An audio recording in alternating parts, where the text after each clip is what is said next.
IRCC ने express entry 2023 की yearly report को इशू कर दिया है। बहुत ही इंटरेस्टिंग डेटा है, खासकर उन सभी एप्लीकेंट्स के लिए फ्यूचर में कनाडा की पीआर के लिए अप्लाई करना चाहते हैं। यानी कि आज अगर आप कनाडा की किसी भी वीज़ा कैटेगरी में अप्लाई करना चाहते हैं और फ्यूचर का प्लान आपका कनाडा के अप्लाई करना, वहाँ पर सेटल होना है, तो ये वीडियो आपके बहुत काम आ सकती है। क्यों काम आ सकती है? क्योंकि इस वीडियो में हम बात करेंगे एक्सप्रेस एंट्री की 2023 में क्या परफॉर्मेंस रही। उससे आपको एक आइडिया लग जाएगा कि कितने लोगों को मिल रहा है, किस ऑक्यूपेशन में मिल रहा है, सीआरएस स्कोर क्या रहा, किस ट्रेड में मिला है। पूरा इन्फॉर्मेशन आपके लिए इस वीडियो में मिल जाएगा, जो आपको फ्यूचर के जो आपने डिसीजन लेने हैं, कैसे आप इजी पीआर ले सकते हैं, आपको किस प्रोविंस में जाना चाहिए, किस ऑक्यूपेशन में जाना चाहिए, वो आप एक अपना प्लान बनाकर इजी पीआर ले सकते हैं।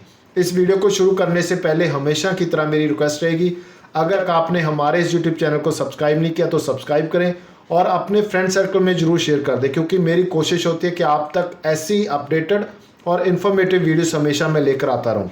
सबसे पहले बात करेंगे एक्सप्रेस एंट्री के बारे में। 2015 में इसको स्टार्ट किया गया था। इसका मेन मोटिव था जो फॉरेनर स्किल्ड वर्कर है उनको पीआर दिया जाए। अगर मैं 2021 की बात करूं, इसमें दो तरह की फाइल्स होती हैं, टोटल नंबर ऑफ फाइल्स, उसमें से एलिजिबल और जो एलिजिबल नहीं है। तो आपने ये चेक करना है कि आपकी जो प्रोफाइल आप बना रहे हो एक्सप्रेस एंट्री में, वो क्या एलिजिबल है या नहीं है, वो एक्सेप्ट होगी या रिजेक्ट होगी। मैं आपको डेटा शेयर करता हूँ, आप देखकर हैरान हो जाएंगे। 2021 में टोटल नंबर ऑफ फाइल्स जो एक्सप्रेस एंट्री में गई थी 4,43,000, उसमें से सिर्फ एक्सेप्ट कितनी हुई 3,26,257 और रिजेक्ट कितनी फाइल्स को किया गया 1,16,000। 1.25 लाख एप्लीकेशंस को रिजेक्ट कर दिया जिन्होंने फाइल बनाई थी। 2022 में ऐसा नहीं कि ये एक साल हुआ, 2022 में चेक करिए 4,28,000 लोगों ने अपनी फाइल बनाई, 3,18,000 लोगों की फाइल एक्सेप्ट हुई और 1,09,000 लोगों की फाइल को रिजेक्ट कर दिया। 2023 जैसे मैंने आपको पहले बताया कि रिकॉर्ड ब्रेकिंग ईयर था। 4,88,000 लोगों ने अपनी फाइल बनाई, सबसे ज़्यादा नंबर था एक साल में। उसमें से 3,43,000 लोगों की फाइल एक्सेप्ट हुई और 1,44,000 लोगों की फाइल को रिजेक्ट कर दिया। इसीलिए मैं हमेशा कहता हूँ पहले जी आप चेक कर लीजिए आप एलिजिबल हैं या नहीं हैं, उसके बाद नंबर नोट करिए। बहुत इंटरेस्टिंग है। जो सीआरएस स्कोर की हम बात करें आज 500 से ऊपर चल रहा है। अगर आप किसी ट्रेड में नहीं आते, किसी कैटेगरी में नहीं आते, तो आपके लिए बहुत मुश्किल है 500 से नीचे पीआर ले पाना। 2023 में 5% ऐसे लोग थे जिनका सीआरएस 301 से लेकर 350 तक आता था। बिल्कुल सही सुना है, 301 से लेकर 350 तक 5% लोगों को पीआर मिला 2023 में। 351 से लेकर 400 सीआरएस स्कोर तक 15% लोगों ने पीआर लिया। 401 से लेकर 450 तक 30% लोगों को पीआर मिला। 451 से 500 सीआरएस स्कोर तक 50% लोगों को पीआर मिला। जे सीआरएस स्कोर था 2023 में पूरा एक्सप्रेस एंट्री का, जो डिवाइड किया गया है। 2024 में जे सीआरएस स्कोर ऊपर जाएगा, इसीलिए आपको अपनी फाइल पे थोड़ा काम कर अपना सीआरएस स्कोर इंप्रूव करना पड़ेगा। उसके बाद कैनेडियन एक्सपीरियंस क्लास, जिसमें सबसे ज़्यादा लोगों को पीआर मिला।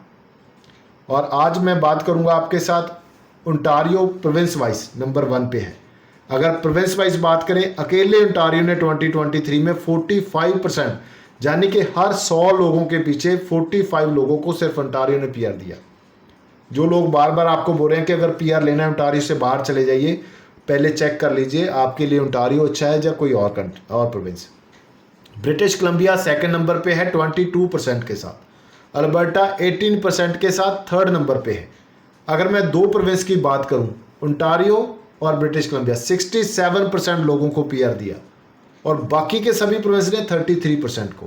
अगर उसमें से मैं अल्बर्टा को निकाल दूं 18%, तो आप मान लीजिए बाकी के सभी प्रोविंसेस ने मिलाकर सिर्फ 15% लोगों को पीआर दिया है। तो इसीलिए प्लान कर चलिए आपको कहाँ जाना है।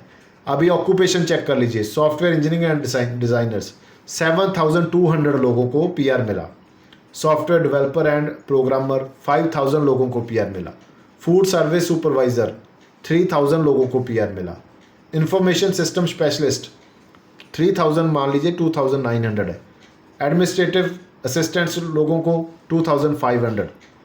तो ये सारे ऑक्यूपेशंस की लिस्ट है जहाँ पर लोगों को मैक्सिमम जो पीआर मिला। अगर उसके बाद भी देखें तो भी बहुत सारे लोग हैं जो अपना पीआर लेने में सफ़र है। किसी ऑक्यूपेशन में 1000 है, किसी में 1200, किसी में 1500। जो लिस्ट में शेयर कर दूंगा, आप कॉल कर कर जिस लिस्ट को हमारी टीम से ले सकते हैं। उसके बाद अगर मैं बात करूं आपके साथ एज ग्रुप 25 से लेकर 34% जो एज ग्रुप था उसमें सबसे ज़्यादा लोग पीआर हुए। करीब 90% लोग 25 से लेकर 34 साल में पीआर हुए। पॉलिसी में अगर मैं बात करूं 2023 में बहुत सारे चेंजेस आपको देखने को मिले। कोई स्पेसिफिक ऑक्यूपेशन आ गए, हेल्थ केयर आ गया, ट्रांसपोर्टेशन आ गया, एग्रीकल्चर और एग्री फूड आ गया, इसके बाद ट्रांसपोर्ट आ गया। बहुत सारे नए चीज़ें इंट्रोड्यूस की गई जो आपको आने वाले समय में भी कंटिन्यू रहेंगी। और ज़्यादा रिफ़ाइन करने की बात कही जा रही है, यानी कि जो इनकी लेबर शॉर्टेज मार्केट है उसके अकॉर्डिंग अगर उनको कौन से लोग चाहिए, कैसे लोग चाहिए, किस प्रोविंस में चाहिए, उसके अकॉर्डिंग आने वाले समय में आपको अपना CRS स्कोर और प्रोफाइल रेडी करनी पड़ेगी और उसके अकॉर्डिंग आपको अपनी फाइल बनाकर लगानी पड़ेगी। आने वाले समय में आपके लिए मैं और भी इस पे डाटा लेकर आऊँगा। इसके बाद बात करेंगे एज ग्रुप के बारे में। 25 से लेकर 35 ईयर तक सबसे ज़्यादा लोग पीआर हुए, यानी कि 90% लोग जिनका एज ग्रुप 20 ईयर से लेकर 34 ईयर है। यानी कि अगर आप इस एज ग्रुप में आते हो तो ज़्यादा चांस है, क्योंकि आपके पास जो एज का बेनिफिट है वो आपको मिलता है और मैक्सिमम स्कोर आप उसमें ले सकते हैं। उसके बाद इंडिया, नाइजीरिया और चाइना, जिनके सिटीज़न को सबसे ज़्यादा पीआर मिला। इंडिया नंबर 1, नाइजीरिया और चाइना, ये 3 ऐसे कंट्री हैं जहां पर सबसे ज़्यादा लोगों को पीआर मिला। उसके बाद सबसे ज़्यादा लोगों के पास जिनके पास bachelor degree, master degree, PG diploma, PG certificate था, यानी कि कम से कम बैचलर डिग्री या उससे ज़्यादा का स्कोर था, उनको जल्दी पीआर मिला 2023 में। उसके बाद बात करेंगे चेंजेस के बारे में, जो पॉलिसी चेंज हुई। बहुत सारे नए स्पेसिफिक कैटेगरी के ड्रॉ हमने देखे, जिसमें हेल्थ केयर आ गया, ट्रांसपोर्टेशन आ गया, एग्री फूड आ गया, जिसमें स्टेम आ गया, फ्रेंच आ गया। तो ये सारे अलग अलग स्पेसिफिक ड्रॉ आना स्टार्ट हो चुके थे। उसमें हमने देखा कि कनाडा अपने नीड के अकॉर्डिंग लोगों को बुला रहा है, उसको कौन से लोग चाहिए, किस प्रोविंस में चाहिए, उसके अकॉर्डिंग वो ज़्यादा ड्रॉ निकाल रहा है। इस साल भी हमने देखा कि स्पेसिफिक जो प्रोग्राम ड्रॉ हैं वो ज़्यादा आ रहे हैं। आने वाले दिनों में और भी नई कैटेगरीज इसमें ऐड हो सकती है, जैसे मैंने आपके साथ शेयर किया था कि अर्ली चाइल्डहुड एजुकेशन रिलेटेड जो नई कैटेगरी ऐड होने वाली है। आने वाले दिनों में इसको और रिफाइन किया जा सकता है। कनाडा आने वाले दिनों में हो सकता है कि जो उनको रिक्वायरमेंट है सिर्फ उसी को करे, जनरल ड्रॉ बहुत ही रेयर हो जाए, ऐसी भी पॉसिबिलिटी है। जहाँ जनरल ड्रॉ का CRS स्कोर ही बहुत ऊपर चला जाए तो आपके लिए वैसे इम्पॉसिबल हो जाएगा। तो आपको प्लान क्या करना है? पहला प्लान करना है कि आपकी प्रोफाइल को आप कैसे अपडेट कर सकते हैं, कनाडा की जो नीड है उसके साथ कैसे अलाइन कर सकते हैं, CRS स्कोर कैसे इंक्रीज़ कर सकते हैं, किस प्रोविंस में आपको जाना चाहिए, PNP लेने का क्या मेथड है, PNP कैसे ले सकते हैं, अनदर जो पाथवे प्रोग्राम चल रहे हैं उसमें आप कैसे अप्लाई कर सकते हैं। कनाडा जाकर आपको हेल्प होगा, यानी कि कनाडा किसी TRV वीज़ा के साथ आपको जाना चाहिए, फिर चाहे विजिटर वीज़ा है, टूरिस्ट वीज़ा है, स्टडी वीज़ा है, वर्क परमिट है, वहाँ पर जाकर PR करना चाहिए, अपने होम कंट्री से करना चाहिए। ये भी डिपेंड करेगा आपकी फ़ाइल पे। आपकी फैमिली के साथ जाना चाहिए, आपको अकेले जाना चाहिए, स्पाउस को साथ लेके जाना चाहिए, स्पाउस को छोड़ के जाना चाहिए, ये भी डिपेंड करेगा आपकी प्रोफाइल पे। यानी कि 2024 में आपको थोड़ा सा प्लानिंग के साथ चलना पड़ेगा। अगर आप कनाडा में हैं या आप अपने होम कंट्री में हैं तो प्लानिंग ही आपको PR दिलाने में सफल साथ देगी, अदरवाइज़ आपको PR होना मुश्किल हो सकता है। उम्मीद करता हूँ ये वीडियो आपको बहुत सारा एक आइडिया देगी कि कैसे आपने PR लेना है। उम्मीद करूँ अगर अभी तक आपने हमारे इस YouTube चैनल को सब्सक्राइब नहीं किया तो ये वीडियो आपको बहुत अच्छी लगी होगी, काफ़ी कुछ सीखा होगा, आपको काफ़ी कुछ नया मिला होगा। इस वीडियो के बाद मैं आपसे रिक्वेस्ट करूंगा कि आप अगर अभी तक हमारे इस YouTube चैनल को सब्सक्राइब नहीं किया, सब्सक्राइब करें और फ्रेंड सर्कल में जरूर शेयर कर दें। थैंक यू सो मच इस वीडियो को लास्ट तक देखने के लिए।